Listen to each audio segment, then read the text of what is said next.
proses evakuasi musibah ambruknya bangunan musala di Pondok Pesantren Al-Khazini, Sidoarjo, telah resmi ditutup pada 7 Oktober tahun 2025 setelah 9 hari pencarian. Basarnas melalui tim SAR gabungan telah berhasil mengevakuasi 171 orang dengan rincian 104 korban selamat dan 67 meninggal dunia.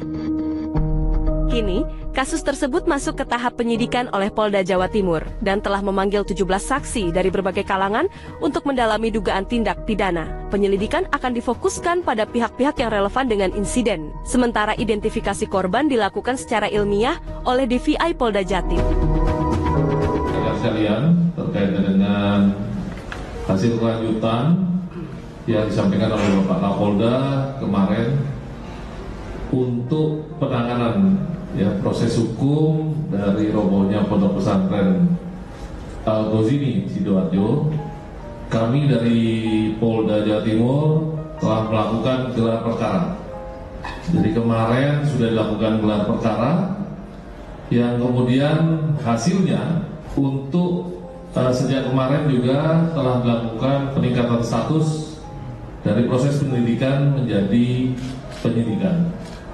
Nah, oleh karena itu, maka kami secepatnya juga akan mulai melakukan proses dari pemanggilan saksi tentunya, kemudian meminta keterangan ahli yang nantinya menjadi proses keterangan ahli yang menjadi salah satu alat bukti yang dapat digunakan untuk proses pembuktian peristiwa pidana.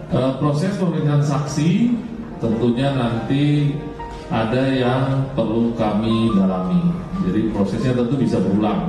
Kita akan melakukan pemanggilan karena di awal memang proses penyelidikan yang sudah kita lakukan sejak awal kejadian, yaitu setelah tanggal 29 September, maka dibentuklah tim gabungan yang langsung bekerja melakukan proses upaya penyelidikan di awal. Kemudian kami juga memanggil 17 saksi yang meminta keterangan dalam hal ini. Nah, tentu dari 17 ini mana yang perlu didalami nanti akan dilakukan pemanggilan awal, melihat dari kebutuhan dari teman-teman penyidik nantinya. Untuk latar belakangnya bisa berbagai latar belakang yang tentunya harus ada kaitan, ada relevan dengan peristiwa tersebut. Kalau dia mungkin hanya mengetahui saja atau mungkin datangnya terlambat, tidak mengetahui persis terkait dengan kejadian pada saat itu, mungkin tidak kita dalami. Nah, ini tergantung dari proses teman-teman penyidik dalam mendalami proses penyidikan selanjutnya. Secara spesifik tentu karena ranahnya penyidikan nanti